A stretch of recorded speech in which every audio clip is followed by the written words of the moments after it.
Good morning, students.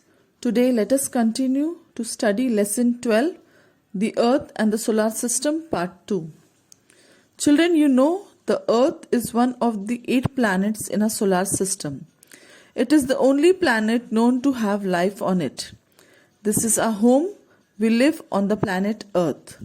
Children, you know that like other planets, our Earth also moves around the sun.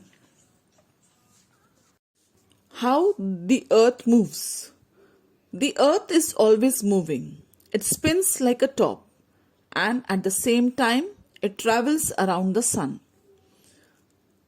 The Earth rotates on its axis. The spinning movement of the Earth is called rotation. Rotation. To understand rotation, let us compare the Earth to a spinning top. While spinning, the top moves round and round on the same place. It is considered that the top spins about an imaginary line passing through its center. Similarly, the Earth also spins about an imaginary line called axis. The movement of Earth on its axis is called rotation. Earth completes one rotation in 24 hours. Earth's rotation causes day and night. The part of Earth which faces the sun experiences day. The part of the Earth which faces away from the sun experiences night. Revolution. The Earth moves around the sun in a fixed path called its orbit. Movement of Earth around the sun is called revolution. Earth completes one revolution in a year, that is 365 days. Revolution of the Earth is responsible for changes in the season. Revolution of the Earth causes season. You know that the weather changes throughout the year.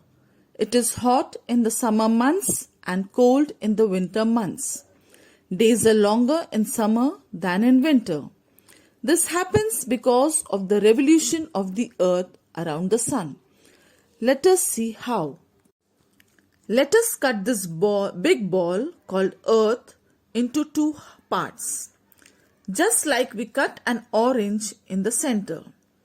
The top half is called the northern hemisphere, and the bottom half is called the southern hemisphere. And the center place where you cut the Earth is called the equator. Now if we flatten this big ball of Earth on a flat piece of paper, this is how it will look. The dotted line in the center is the equator. Above equator are the countries located in the north hemisphere like India, North America, etc. And below equator are the countries located in the southern hemisphere like Australia, South America, etc. When the Earth revolves around the sun, it is tilted to one side. When the North Pole is tilted towards the sun, the northern hemisphere gets more sunlight and has summer. At this time, the South Pole is tilted away from the sun. The southern hemisphere gets less sunlight and has winter. So when it is summer in India, it is winter in Australia. Let us see this in more detail. For example, in the month of June, the countries in the northern hemisphere like India or North America are tilted towards the sun. Hence, it receives more sunlight and have long summer days.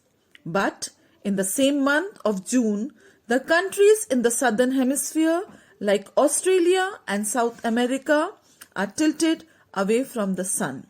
So it receives less sunlight and hence have cold, short winter days in the same month of June. Isn't it amazing, children?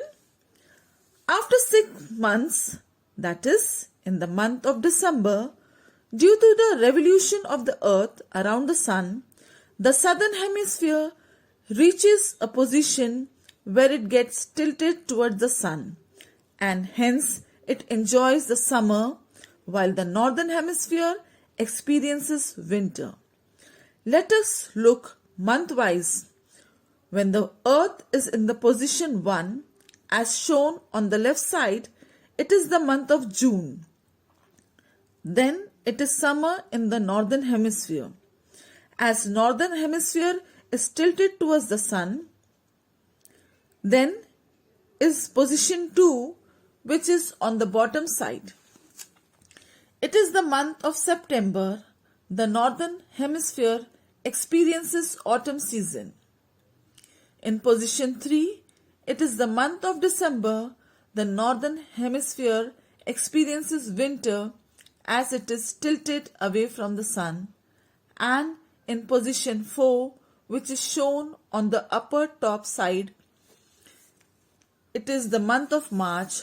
The northern hemisphere experiences spring, and at the same time of the year, that is the southern hemisphere, experiences equally opposite season, that is winter in June, position 1, followed by spring in September, position 2, followed by summer in December, position 3, followed by autumn in March, position 4. Wow! In the same month, one half is experiencing summer while other half is experiencing winter. Isn't it wonderful, children? If you think of it, yes. And this is all because of the revolution of the earth that causes